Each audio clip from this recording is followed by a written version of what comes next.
Many mobile brands released their low-cost Snapdragon 8 Gen 2 phones before the Chinese New Year. Of course, Motorola followed suit. This Motorola X40 didn't get as much attention as some others, but it looks no worse and is less expensive. So, how does the X40 perform in its price range? Our X40 is constructed of a black frosted material that is extremely smooth to the touch. Furthermore, the front quad curved screen appears square but feels like a pebble. Although it feels great in your hand, wearing a case is still recommended if you don't want to drop your phone. Curved protective glass is used on the camera module. Because the normal use of the hand cannot touch, this design is solely for aesthetic purposes. There are stereo dual speakers, NFC, and even IP68 protection. This full-function Type-C port, in particular, not only supports USB 3.2 Gen 1 but also video output. This USB-C port outperforms many more expensive phones. This screen's protective glass is quad-curved. While it may sound similar to the one on the Mi 11 Ultra, the details are distinct.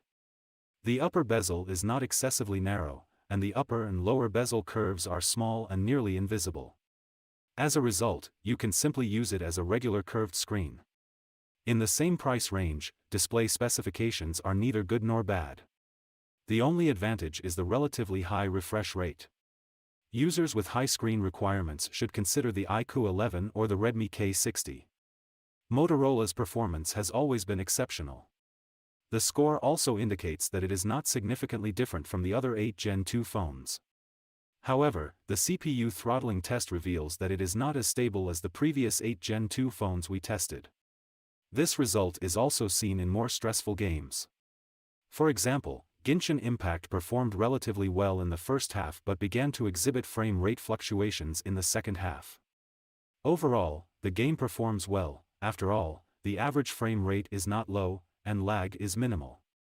However, when compared to other 8 Gen 2 phones, it does not appear to be as impressive. Of course, light gaming is acceptable. Heavy gamers should consider whether they can accept the X40's level of gaming.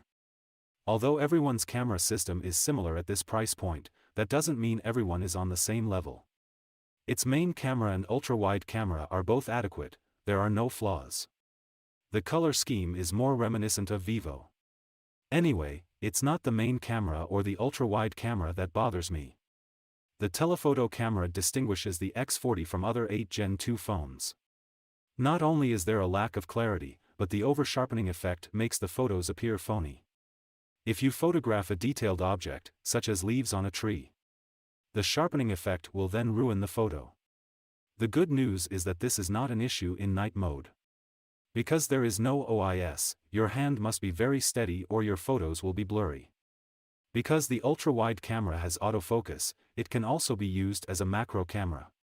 It takes better photos than a 2-megapixel standalone macro camera, and even the hairs on the keyboard are visible.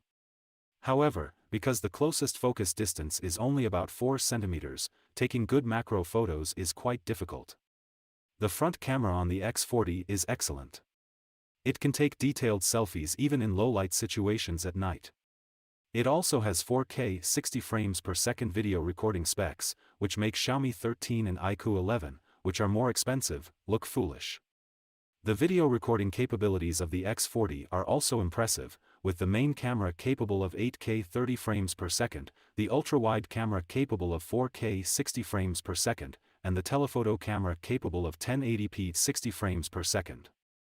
The video recording quality of the X40 is excellent in terms of clarity and stability. Even now, 125 Watt of wired charging plus 15 Watt of wireless charging is top of the line, especially wireless charging, which is a popular feature among many commuters. At the very least, I make extensive use of it. If you need a quick charge, simply plug in the power cable and wait 30 minutes. Although a 4600 mAh battery may not seem like much, it is quite durable. Personally, I believe it is comparable to many 5000 mAh phones. This year's 8 Gen 2 has finally helped to solve the problem of phone battery life. The Motorola X40 does some things exceptionally well for a less than $500 8 Gen 2 phone. IP68 and wireless charging are two examples. However, you must accept some of its shortcomings, such as the rather average screen quality, lower performance compared to other 8th Gen 2 phones, and insufficient telephoto. If you don't need a phone right away, look into the Redmi K60 series and the Nubia Z50, both of which are strong competitors to the X40.